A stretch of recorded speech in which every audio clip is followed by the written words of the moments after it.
Hello students, welcome in Pahalwan Gurudeen group of college Panari Lalitpur. I am Vinod Kumar, assistant professor in pharmacy department. दोस्तों, आज हम एक नया वीडियो लेकर आए हैं जिसमें हम प्राकृतिक औषधियों का मूल्यांकन या एवेल्यूएशन ऑफ क्रूड ड्रग्स के बारे में डिस्कशन करेंगे। अभी तक आपने हमारा चैनल सब्सक्राइब नहीं किया तो चैनल सब्सक्राइब करें, लाइक करें, शेयर करें। Introduction of evaluation of crude drugs. दोस्तों, प्राकृतिक औषधियों के मूल्यांकन के लिए उनकी सही पहचान, गुणवत्ता तथा शुद्धता का वैज्ञानिक ज्ञान होना आवश्यक है। पौधों तथा जंतुओं से प्राप्त प्राकृतिक औषधियों की सही पहचान के लिए विभिन्न राष्ट्रीय संस्थाओं जैसे राष्ट्रीय वनस्पतिक उद्यान ऊटी तथा केंद्रीय औषधि अनुसंधान लखनऊ CDRI की मदद ली जा सकती है। इसके अतिरिक्त प्राप्त औषधियों के विभिन्न लक्षणों को फार्माकोपिया में उल्लेखित उनके मोनोग्राफ में दिए गए लक्षणों से तुलना करके उनकी सही पहचान की जा सकती है। फार्माकोपिया के मोनोग्राफ का वर्णन वैज्ञानिक आधार पर किया गया होता है। औषधियों की गुणवत्ता से तात्पर्य उनमें प्राप्त ऐसे रासायनिक अवयवों में से है जो इन औषधियों के औषधीय प्रभाव को परिलक्षित करते हैं। उदाहरण के लिए, उच्च गुणवत्ता युक्त औषधि में प्राप्त प्रभावकारी रासायनिक अवयवों की मात्रा भी अधिक पाई जाएगी। अब बात करते हैं प्राकृतिक औषधियों के मूल्यांकन की विधियां। कितनी विधि होती हैं जिनके द्वारा हम औषधियों का मूल्यांकन कर सकते हैं। प्राकृतिक औषधियों का मूल्यांकन लगभग 5 विधियों के द्वारा किया जाता है। फर्स्ट है ज्ञान इंद्रियों द्वारा मूल्यांकन या ऑर्गेनोलेप्टिक एवेल्यूएशन। औषधियों के मूल्यांकन की इस विधि में पंच ज्ञान इंद्रियों द्वारा उनका अध्ययन किया जाता है। इस विधि में औषधियों का अध्ययन स्पर्श, स्वाद, रंग, गंध एवं आकार के द्वारा किया जाता है। ज्ञान इंद्रियों के माध्यम से किए जाने वाले प्राकृतिक औषधियों के अध्ययन को निम्न शीर्षकों के अंतर्गत किया जा सकता है। फर्स्ट है औषधि के रूप में उपयोगी पौधे का भाग, जैसे छाल, भूमिगत भाग, पत्तियां, पुष्प, बीज, फल। छाल जो है सिनकोना प्लांट, अशोका प्लांट, कुर्ची की छाल हम लोग देख सकते हैं। भूमिगत भाग उदाहरण के लिए मुलेठी। पत्तियों के लिए जैसे कि तुलसी, डिजिटल की पत्तियां।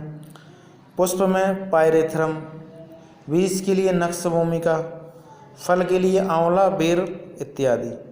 जो संपूर्ण वायवीय भाग होता है उदाहरण के लिए जैसे धतूरा है, बेलोडोना है। सेकंड है औषधियों का आकार, लंबाई, चौड़ाई एवं इनका व्यास के द्वारा हम मूल्यांकन कर सकते हैं, जैसे कि वाह चिन्ह। जो थर्ड है एक्सटर्नल मार्किंग। उदाहरण के लिए झुर्रियाँ, छल्लेनुमा, स्मृति चिन्ह, फिशर्स इत्यादि। टूटन के आधार पर रंग, गंध, स्वाद, स्पर्श इत्यादि। नेक्स्ट है आंतरिक रचना के अध्ययन द्वारा मूल्यांकन या माइक्रोस्कोपिक एवेल्यूएशन। दोस्तों, इसके अंतर्गत प्राकृतिक औषधि की पहचान सूक्ष्मदर्शी यंत्र की मदद से कर सकते हैं। इस विधि द्वारा किए जाने वाले प्रमुख मापक हैं जैसे कि ट्रांसवर्स सेक्शन के द्वारा, जिसे हम TS कहते हैं, LS के द्वारा, लॉन्गिट्यूडिनल सेक्शन के द्वारा, वेरियस सेलुलर टिश्यूज की आइडेंटिफिकेशन के द्वारा, स्टोमाटा या स्टोमेटल इंडेक्स के द्वारा, ट्राइकोम्स के द्वारा, कैल्शियम ऑक्जेलेट की क्रिस्टल की पहचान द्वारा, स्टार्च के दानों की पहचान द्वारा, वेन आइसोलेट नंबर द्वारा, पैलिसेड रेशियो द्वारा। एवं थर्ड है या तीसरा है लाइकोपोडियम स्कोर विधि द्वारा। इस विधि द्वारा प्राकृतिक औषधियों के पाउडर का मूल्यांकन किया जाता है। इसके अतिरिक्त औषधियों के पाउडर में प्राप्त परागकणों का भी अध्ययन किया जाता है। इस विधि में औषधियों के पाउडर के आकार का फार्माकोपियल मोनोग्राफ के तुलनात्मक अध्ययन करने औषधि की गुणवत्ता का मूल्यांकन किया जाता है। नेक्स्ट है दोस्तों रासायनिक परीक्षण विधि द्वारा मूल्यांकन या केमिकल एवेल्यूएशन। प्राकृतिक औषधियों के औषधीय प्रभाव इनमें प्राप्त कुछ रासायनिक अवयवों के कारण संपन्न होते हैं, अतः इन रासायनिक अवयवों का रासायनिक परीक्षण करके इनकी गुणवत्ता का निर्धारण किया जा सकता है। इस विधि द्वारा किए जाने वाले मूल्यांकन को हम डिवाइड कर सकते हैं। फर्स्ट है या ए है रासायनिक अवयवों का परीक्षण। उदाहरण के लिए anthraquinone glycoside, alkaloid, carbohydrate, steroid, phenolic compounds, protein, amino acid, स्थिर ऑयल्स, वाष्पशील ऑयल्स का रासायनिक परीक्षण। आयोडीन सेकंड है iodine value, saponification value, acid value, acetyl value, ester value, hydroxyl value, ash value, titrimetric method, percentage of volatile oils, acid insoluble ash limit. Next है दोस्तों सूक्ष्म रासायनिक परीक्षण, माइक्रोकेमिकल टेस्ट। इस विधि में औषधि में प्राप्त रासायनिक अवयव का स्लाइड बनाकर उनका अध्ययन सूक्ष्मदर्शी यंत्र से किया जाता है। उदाहरण के लिए नक्स भूमिका में स्ट्रेचिन टेस्ट तथा लौंग में यूजिनॉल परीक्षण या यूजिनॉल टेस्ट करके कर सकते हैं। नेक्स्ट है भौतिक मूल्यांकन या फिजिकल एवेल्यूएशन। दोस्तों इस विधि में कुछ औषधियों का मूल्यांकन उनमें पाए जाने वाले रासायनिक अवयवों के अनुरूप कुछ विशिष्ट भौतिक मापकों द्वारा किया जाता है, जिन्हें हम फिजिकल पैरामीटर्स कहते हैं, जो कि निम्न हैं।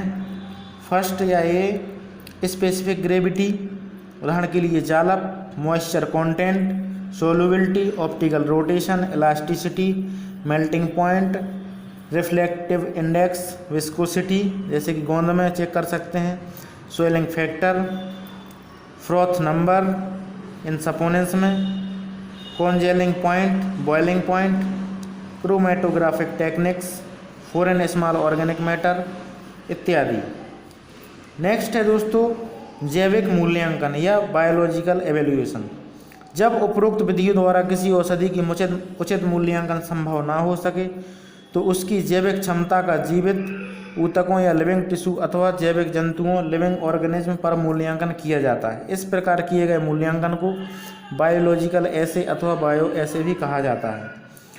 निम्न दशाओं में हम लोग बायो एसे करते हैं जब औषधि में प्राप्त रासायनिक अवयव का निर्धारण ना हो सका हो, रासायनिक अवयव या केमिकल कॉन्स्टिट्यूएंट की मापन में कोई निश्चित विधि का निर्धारण ना हो सका हो। उदाहरण के लिए इंसुलिन, यदि औषधि में प्राप्त शुद्ध रासायनिक अवयव को अलग कर पाना संभव ना हो, यदि औषधि में अनेकों अवयव हों तथा अनेकों फार्माकोलॉजीय प्रभाव परिलक्षित हो रहे हों, यदि केमिकल मूल्यांकन की अपेक्षा जैविक मूल्यांकन अधिक विश्वसनीय हो। जैविक मूल्यांकन की कमियां, कुछ इसमें कमियां भी होती हैं। जैविक मूल्यांकन में अनिश्चितता बनी रहती है, जैविक मूल्यांकन में अधिक समय लगता है, जैविक मूल्यांकन अधिक महंगे पड़ते हैं। औषधियों के जैविक मूल्यांकन के कुछ उदाहरण हैं, जैसे डिजिटेलिस में प्राप्त कार्डियक ग्लाइकोसाइड का जैविक मूल्यांकन कुत्ते, बिल्ली, कबूतर तथा मेढक पर किया जाता है। एर्गोट के औषधीय गुणों का जैविक मूल्यांकन खरगोश की छोटी आंत पर अथवा इसके बच्चेदानी पर किया जाता है। सपोनेंस के विषैले प्रभाव को जैविक मूल्यांकन मछली पर किया जाता है। रेबीज वैक्सीन तथा डिप्थीरिया टॉक्साइड का जैविक मूल्यांकन माइस पर किया जाता है। ऑक्सीटोसिन इंजेक्शन का जैविक मूल्यांकन मुर्गे पर किया जाता है। लास्ट है जैविक मूल्यांकन या माइक्रोबायोलॉजिकल एसे। जीवित बैक्टीरिया, ईस्ट, कवक, एंटीबायोटिक्स तथा कुछ विटामिन जैसे राइबोफ्लेविन, निकोटिनिक एसिड तथा B12 का जैविक मूल्यांकन माइक्रोस्कोपिक जैविक मूल्यांकन द्वारा किया जाता है। दोस्तों इसके साथ में हमारा एवेल्यूएशन ऑफ फ्रूट ड्रग्स ख़त्म होता है। आज की वीडियो के लिए इतना ही काफ़ी है।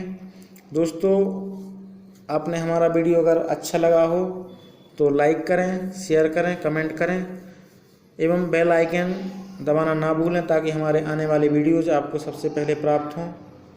और अभी तक आपने हमारा चैनल सब्सक्राइब नहीं किया तो चैनल सब्सक्राइब करें। वीडियो देखने के लिए धन्यवाद। Thank you.